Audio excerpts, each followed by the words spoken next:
एक संत थे, वो बेचारे इसी भाव में रहते थे। तो एक दिन बैठे थे, तो बैठे बैठे बस बैठे गंगा जी के किनारे बैठे बैठे उनको भगवत स्मरण होता रहता था। किसी कीड़े ने काट लिया उनको एक जगह, और कीड़े ने काटा तो वो छोटा सा घाव हो गया वहां पर, लेकिन उन्होंने चिकित्सा नहीं करवाई, बैठे रहे, कोई बात नहीं, बेचारा एक जीव था, उसका पेट भर गया। ऐसा भाव रखा। हम लोग ऐसे नहीं बन सकते। पर मैं एक बात बता रहा हूं, इसकी श्रेष्ठतम और उच्चतम स्थिति कैसी होती है? भगवत सन्निधि मिल जाने के बाद फिर पीड़ा का अनुभव नहीं होता। तो कोई कीड़ा काट गया तो बोले कोई नहीं, एक जीव का पेट भर गया। अब क्या हुआ कि उसकी चिकित्सा कराने का उनको मन में आया कि इसकी थोड़ी दवाई ववाई करा लें। तभी उन्होंने देखा 2-4 मक्खी आके उस पर बैठ गई।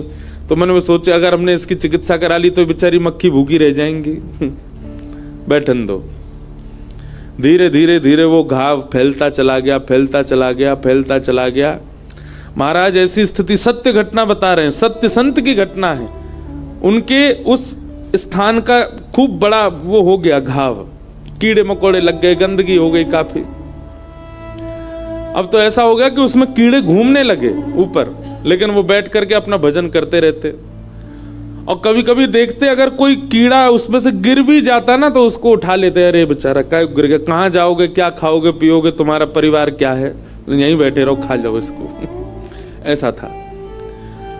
एक बार कुछ लोगों ने उनको देखा, बड़े भजनानंदी महात्मा, लेकिन उनके हाथ पे ऐसा घाव देख करके परिवार कुछ लोग गए, बोले महाराज जी आपकी चिकित्सा करवा दें हम। बोले नहीं नहीं हम ठीक हैं, बढ़िया हम भजन कर रहे हैं, आप लोग हमको प्रसाद दे देते हैं, इन लोगों का कौन है और इस हाथ से हमको करना क्या है, इसमें से थोड़ा बहुत कुछ पा लेते हैं, इनका पेट ही तो भर रहा है, होने दो। मैं फिर कह दूं हम इस स्थिति में पहुंच जाएं, इसके लिए नहीं कह रहा हूं मैं आपको, लेकिन भगवत भजन इस स्थिति तक पहुंचा देता है कि आपको फिर पीड़ा नहीं होती। लोगों को बहुत बुरा लगने लगा। उनके शिष्य परिकर सब इकट्ठे हो गए, बोले महाराज जी खुद नहीं जामे राजी राजी, तो इनको जबरदस्ती ले चलो वैद्य के पास। जैसे ही उनको ले जाने लगे महाराज उठा करके, तुरंत वो बोले अगर तुम लोग नहीं मानोगे, जबरदस्ती मुझे वैद्य के पास ले जाओगे, मैं श्राप दे दूंगा, तुम सबके परिवार का नाश हो जाएगा। महाराज जी का ऐसा कहते ही सबने छोड़ दिया, नहीं नहीं महाराज जी आप ऐसे ही रहो। अच्छा देखो संसार कितना विचित्र है। पत्नी के सिर में दर्द हो रहा हो या पत्नी को पीड़ा हो रही हो, नहीं जा रही हो डॉक्टर के पास, पति जबरदस्ती ले जाए और पत्नी रास्ता में कह दे तुमको कसम है मेरी मत लेके जाओ, पति फिर भी ले जाएगा। लेकिन संत महापुरुष भजनानंदी अगर यूं कह दे तुम्हारा नाश हो जाएगा, तो ठीक है महाराज जी आप पड़े रहो, नहीं लेके जाएंगे, कोई बात नहीं। पत्नी बच्चों की ना करने पर भी हम ले जाते हैं, लेकिन कई बार साधकों के गुरुजनों के मना करने पर हम छोड़ देते हैं, कोई बात नहीं मना कर रहे हैं काय को ले जाएं।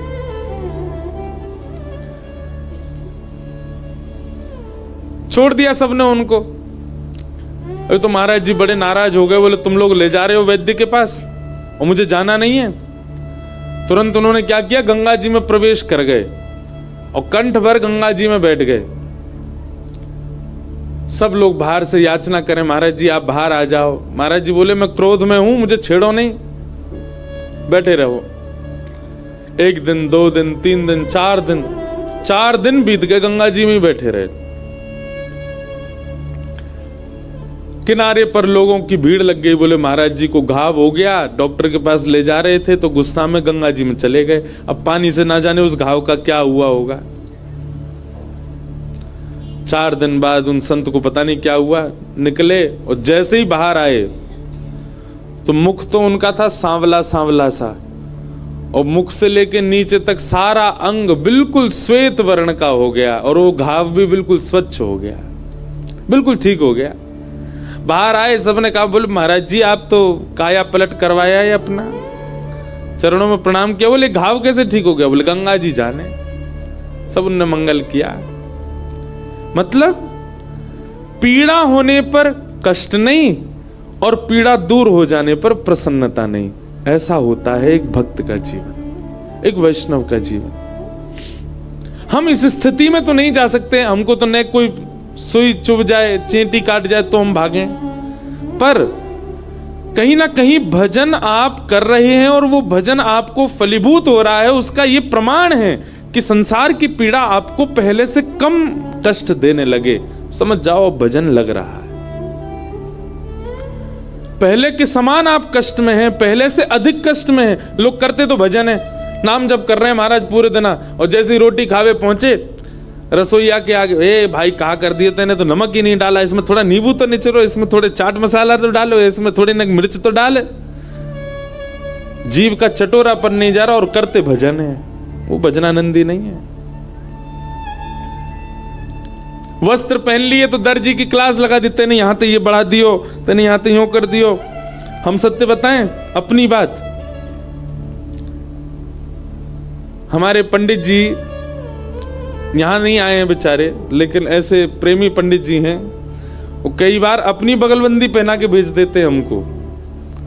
हाथ कस गए, यहां से कमर कस गई, और ऐसे कितनी बार कथा करके आ चुका हूं मैं। कितनी बार तो यहां से बगलबंदी फटी होती, किसी को पता भी नहीं होता, 5-10 हजार प्रणाम और कर जाते हैं लोग, बाद में पता चली पीछे से फट रही है।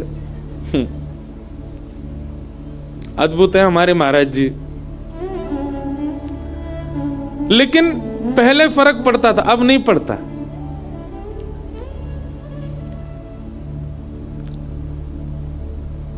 हमारे पंडित जी जो जिनकी मैं बात कर रहा हूं, वो एक बार गए वृंदावन में, बोले महाराज जी के लिए हम बगलबंदी बनवाएंगे मेरे लिए।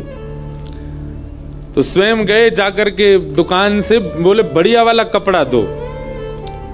तो जो दुकानदार थे उन्होंने देख लिया कि पंडित जी बेचारे बड़े भोले हैं, तो उन्होंने टेरिकॉट होता है ना, बिल्कुल सबसे लोअर क्वालिटी का कपड़ा, वो निकाल दिया और उसका रेट बताया हाई क्लास का। बोले महाराज जी सबसे बढ़िया है ये। उन्होंने स्पर्श करके देखा, बोले हाँ तो बढ़िया। अब वो टेरिकॉट ऐसा होता है, कलप लगने का कागज बन जाता है वो पूरा। अगर मैं यहां से मोड़ दूं तो ऐसा ही बिल्कुल जैसे कागज को मरोड़ देते ऐसा हो जाए। और हमारे पंडित जी लेके गए खूब सारे पैसे, 25 बगलबंदी सिलवा लाए हमारी, साल भर की पूरी। अब मैं व्यास मंच पे बैठ के उतरूं ना, तो वो बगलबंदी आगे से भी उड़े, पीछे से भी उड़े। मैंने कहा यार ये तुम क्या बनवा लाए हो? बोले महाराज जी सबसे महंगा कपड़ा है वृंदावन का। पर एक जानकार कोई कलकत्ता के मिले, उनसे मैंने कहा यार ये कपड़ा कैसा है, ये उड़ता रहता है, ये कहीं से भी दबा दो ये बिल्कुल कागज की तरह सिमट जाता है। बोले महाराज जी ये तो टेरिकॉट है, वो भी 3rd क्लास वाला टेरिकॉट है।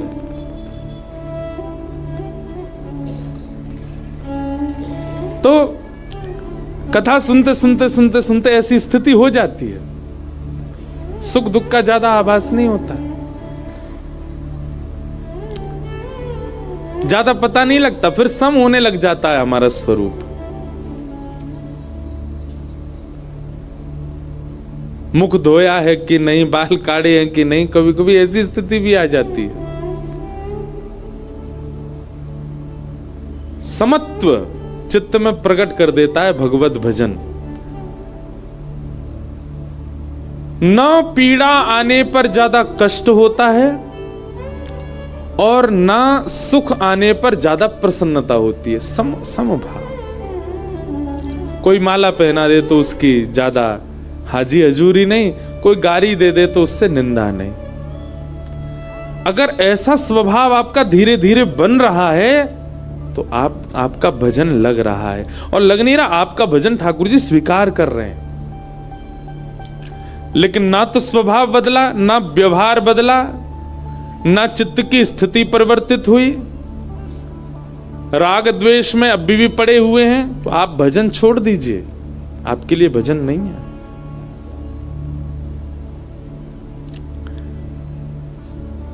तापत्रय विनाशाय श्री कृष्णाय वयं नुमः। ऐसे 3 तापों का उपसमन्वय करने वाले भगवान श्री कृष्ण को हम बारंबार प्रणाम करते, वंदन करते। भागवत जी का महात्मा हम कर देते हैं पूर्ण। भागवत जी के महात्मा का पहला श्लोक। तत्पश्चात कथा आती है कि नारद जी महाराज बद्रीनाथ गए और बद्रीनाथ जाकर के उन्होंने सनत कुमारों से कहा, अहम तुम पृथ्वीं यातो ज्ञात्वा सर्वोत्तमामिति पुष्करम च प्रयागम च काशं गोदावरी तथा हरिक्षेत्रे कुरुक्षेत्रे श्रीरंगम सेतुवंदनम एवमादिषु तीर्थेषु ब्रह्माणि इतस्ततः। जिस प्रकार हम लोग विदेश की बड़ी प्रशंसा सुनते हैं तो वहां की बड़ी चर्चा करते हैं। कोई आदमी हमारे घर का विदेश गया हो, आगे फूले नहीं समाता, हम वहां गए थे, ऐसा था ऐसा। इस कथा में विदेश से भी बहुत लोग, एक बहन तो ऑस्ट्रेलिया से आई है कथा सुनने। इनके यहाँ लाल जी विराजे बड़े भाव से, इनको पता चला ऋषिकेश में कथा है तो आ गई यहाँ। कई लोग बाहर से भी आए हैं कथा सुनने, सबका स्वागत। वो कनाडा से आए हैं, दूर बैठे हैं। आप कहोगे महाराज जी विदेश वाले पता है, हम लोग नहीं पता। विदेश में क्या है ना कि भीड़ भाड़ कम होती है तो बहुत समीप से मिल लेते हैं सबसे, इसलिए विदेश वाले थोड़े पता है। तो जब विदेश से व्यक्ति आता है ना, तो जो लोग विदेश नहीं गए उनके बीच में बैठ करके वो बड़ी प्रशंसा करता है, अरे वहां की सड़क तो ऐसी है, वहां के रोड तो ऐसे हैं, वहां की गाड़ियां ऐसी, वहां की बिल्डिंग ऐसी। तो बेचारे जो नहीं गए वो ख्वाब देखते हैं, अच्छा हम कब जाएंगे पता नहीं, कैसा लगता होगा वहां पे। अच्छा अभी वहां रात हो रही है, बोला हाँ। अभी वहां दिन हो रहा है, बोला हाँ।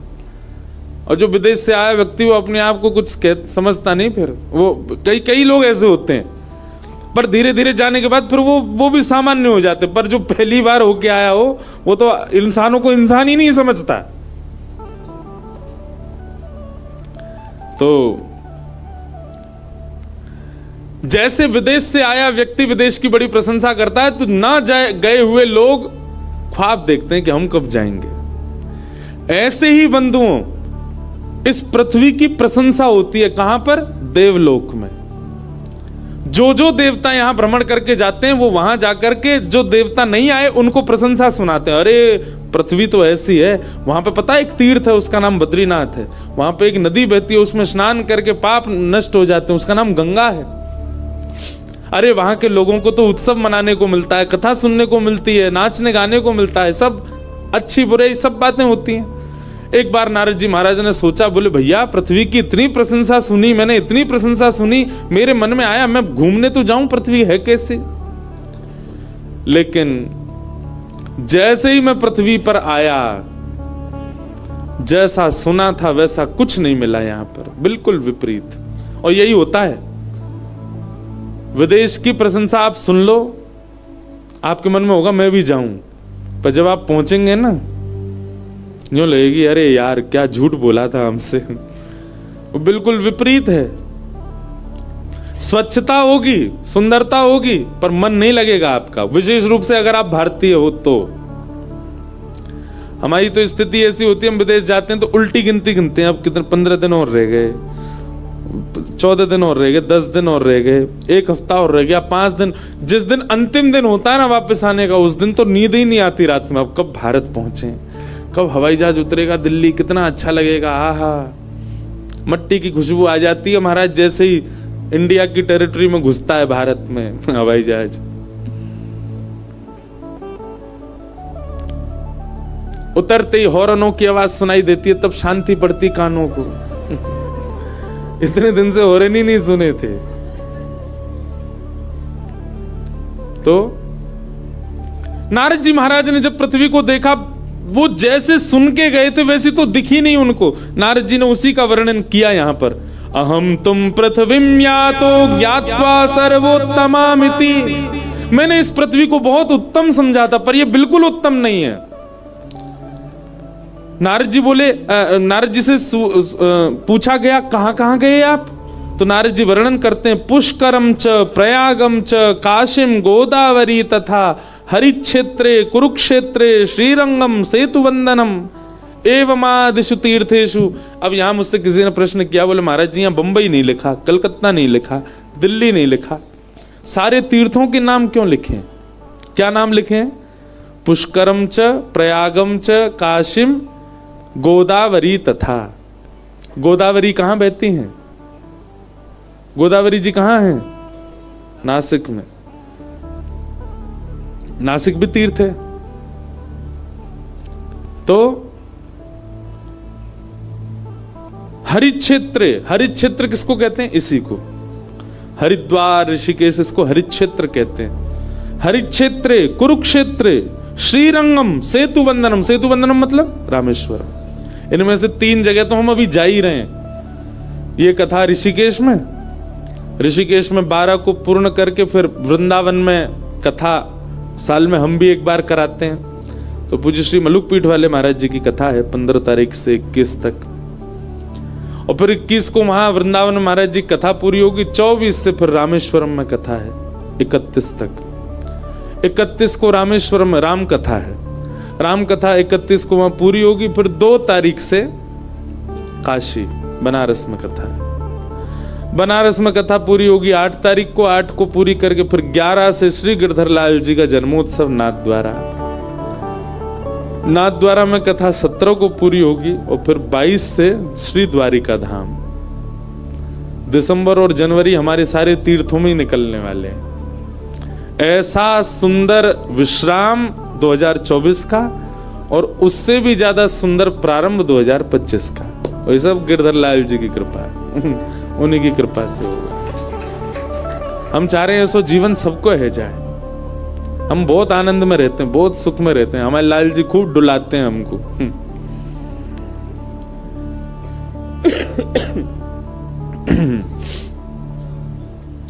नारद जी तो प्रश्न उठा कि यहां पे तीर्थों का नाम क्यों है? नारद जी कह रहे हैं कलयुग में जब तीर्थों की ये भयावह स्थिति हो गई है तो शहरों का तो नाम क्या ही ले, वहां की तो और भी ज्यादा बुरी स्थिति होगी। तीर्थों का नाम इसलिए लिया भैया, तीर्थों में जब इतनी भयावह स्थिति है तो ये तो तीर्थ हैं, शहरों का तो जाने क्या हाल हो रहा होगा।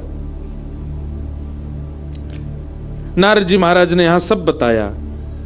मंदा सुमंद मतयो मंद भाग्यायुपद्रुता पाखंड निरताम संतो, पाखंड निरता संतो विरक्ता सपरिग्रह। मंदा सुमंद मतयो, मंद बुद्धि लोग हैं कलयुग के।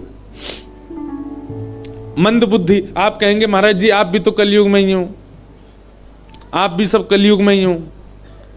सबको मंद बुद्धि नहीं कहा, पर अधिकतर लोग मंद बुद्धि हैं। इधर देखो सब लोग ध्यान से सुनो। तंबाकू के ऊपर क्या लिखा है आजकल सरकार ने? Tobacco kills. हिंदी में भी लिखा है कि इसको खाने से कैंसर जैसी गंभीर बीमारी हो सकती है। मंद बुद्धि है कि नहीं? फिर भी सबसे ज्यादा खाने वाली वस्तु वही है कि नहीं? मंद बुद्धि लोग। मदिरा पान करके अगर कोई व्यक्ति सभा में आ जाए उसको भगा दिया जाता है, लेकिन उस मदिरा से ही सबसे ज्यादा सरकार के पास धन जा रहा है। मंद बुद्धि है कि नहीं है लोग?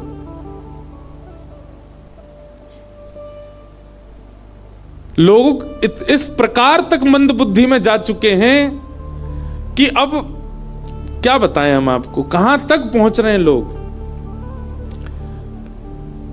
इस भूमि पर ऐसे कैसे देश हैं जहां पर मानवों को भी खा लिया जाता है। हमने एक अपने पॉडकास्ट में एक बात कही थी कि कलयुग का अंत, कलयुग का प्रारंभ इतना खतरनाक है तो कलयुग का मध्य कितना खतरनाक होगा, और अंत की तो सोचो ही मत। मन में एक भावना आई थी कि ऐसा कलयुग में समय आएगा कि जब हम लोगों को, घर के लोगों को पता चलेगा ना कि हमारा कोई वयोवृद्ध अब बेचारा बूढ़ा हो गया, अब इसकी मरणासन अवस्था हो गई, तो हम लोग मन में विचार करेंगे इसका भैया 1-8 करोड़ रुपया मिल जाएगा, इसको रेस्टोरेंट में बेच आए, कुछ लोग इसको भी पालेंगे। ऐसा भी समय आएगा कलयुग में कि लोग मानवों को ही खा जाएंगे, क्योंकि जानवर तो बचेंगे ही नहीं। धीरे धीरे सबकी तादाद कम होती जा रही है, केवल मानव ही बढ़ता जा रहा है सब जगह।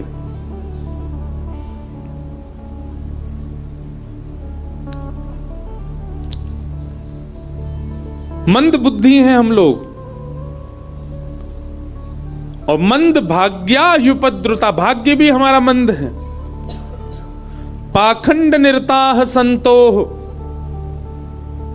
यहां पर आज की डेट में वास्तविक संत कौन है यह पहचान पाना भी मुश्किल है।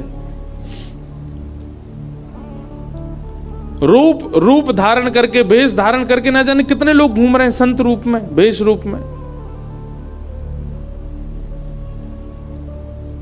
एक सुंदर पद है, मुझे याद नहीं है, शायद कल सुनाऊं कथा में, शायद भगवत रसिकदेव जी का पद है। वेशधारी हरि के उर सारे, वेश धारण करने वालों की संख्या ज्यादा है, वास्तविक संत बचे नहीं है अब भारत में। वो बात नारद जी यहां कह रहे हैं।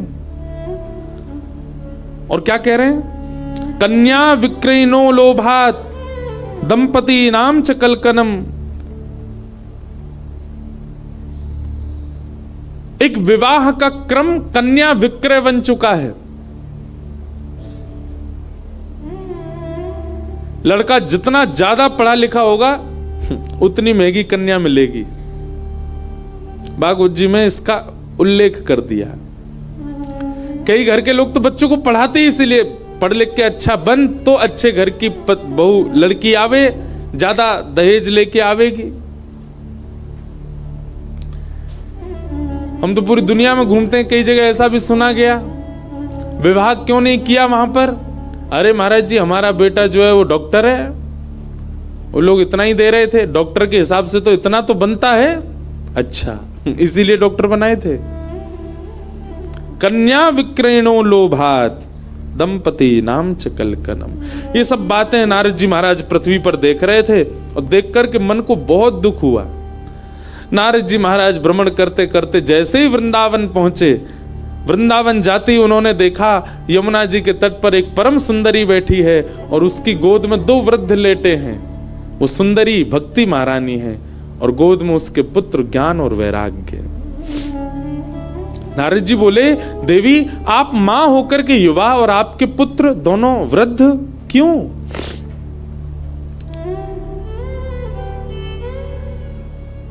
भक्ति महारानी ने कहा, कलयुग का प्रभाव। कलयुग में लोग भक्त तो हैं पर ज्ञान और वैराग्य से शून्य हैं, इसलिए मेरे पुत्र दोनों वृद्ध हो गए। हे नारद जी महाराज, मेरे पुत्रों कैसे युवा होंगे? कृपा कर इसकी कोई योजना बनाइए। नारद जी महाराज ज्ञान वैराग्य की युवावस्था के लिए भ्रमण करते करते बद्रीनाथ पहुंचे। तब सनत कुमारों ने उनसे कहा, आप भागवत की कथा कराओ। नारद जी महाराज बोले, भगवान मैंने वेद पाठ सुना दिया, मैंने गीता पाठ सुना दिया। वेद पाठ गीता पाठ से जिनका कल्याण नहीं हुआ, भागवत जी से कैसे हो जाएगा? तब सूत जी महाराज, तब सौनकादि ऋषि कहते हैं, सनकादि ऋषि कहते हैं, हे नारद जी, श्रीमद् भागवत फल है और वेद वृक्ष हैं। वृक्ष से पेट नहीं भरा जाता, फल से भरता है। आप एक बार भागवत जी का आश्रय लेके तो देखिए। नारद जी ने पूछा, कहां कथा कराऊं, कैसे कराऊं? तब इसी स्थान के बारे में बताया। गंगा द्वार समीपे तू तटमानंद नामकम। गंगा द्वार यानी कि हरिद्वार। बद्रीनाथ में बैठे सनक सनंदन सनातन सनत कुमार कहते हैं, नारद जी जब आप नीचे जाएंगे तो हरिद्वार यानी कि गंगा द्वार आने से पहले एक आनंद नाम का वन पड़ेगा, जिसको ऋषिकेश कहते हैं।